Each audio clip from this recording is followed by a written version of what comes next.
नमस्कार मित्रांनो, तर आजच्या व्हिडिओमध्ये आज आपलं सहर्ष स्वागत आहे. प्रोफेसर ऑफ नेशन या युट्यूब चॅनलमध्ये आज आपण नवीन विषय घेऊन येत आहोत. कोल्ड्रिफ औषध. कोल्ड्रिफ औषध बद्दल बॅन का झालं, कोल्ड्रिफ औषधांची साठा ज्या मेडिकल्समध्ये होता तो परत का मागवला गेला आणि त्याच्यामुळं 16 ते 20 बालकांचा मृत्यू का झाला. तर कोल्ड्रिफ एक औषध कफ सिरप आहे आणि ज्याच्यामध्ये पॅरासिटामॉल, कोल्फिनेरामाइन आणि क्लोरफेनॉरामाइन मलेट अशी 3 औषधी घटक आहेत.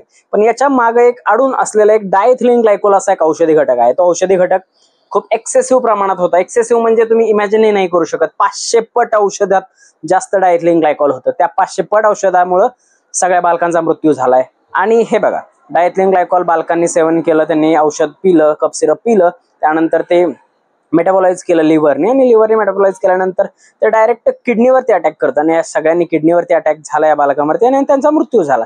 तर अशा गोष्टी घडतात कशामुळे, तर एखादं सरकार जेव्हा रेग्युलेटरी सिस्टम मध्ये, जेव्हा फार्मास्युटिकल रेग्युलेटरी सिस्टम मध्ये म्हणजे यांनी बघायला पाहिजे की त्याच नियम अटीवरती हे औषध बनवलं जातंय का नाही. पण आजकाल सर्रास HP, बड्डी, सोलन अशा ठिकाणी खूप मॅन्युफॅक्चरिंग कंपन्या आहेत ज्या PCD म्हणजे खूप सारी औषधं बनवून देतात.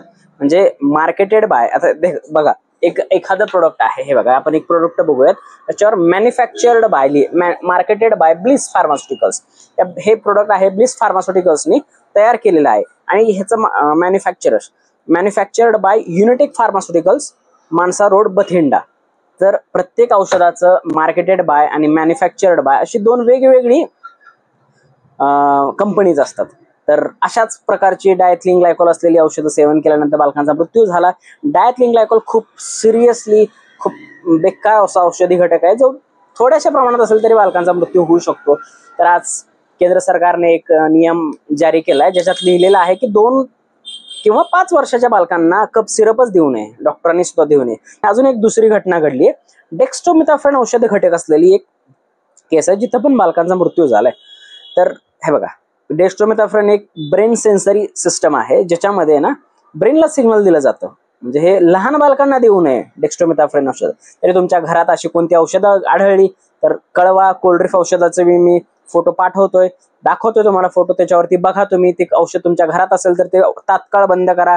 तुमच्या घरातली औषधं तात्काळ चेक करा आणि ती चेक करूनच आपल्या ओळखीच्या मेडिकल्स वाल्याकडूनच औषधं घ्या. डॉक्टरांचा सल्ला घेतल्याशिवाय कोणतीही औषधे देऊ नका, असा सल्ला मी देतोय.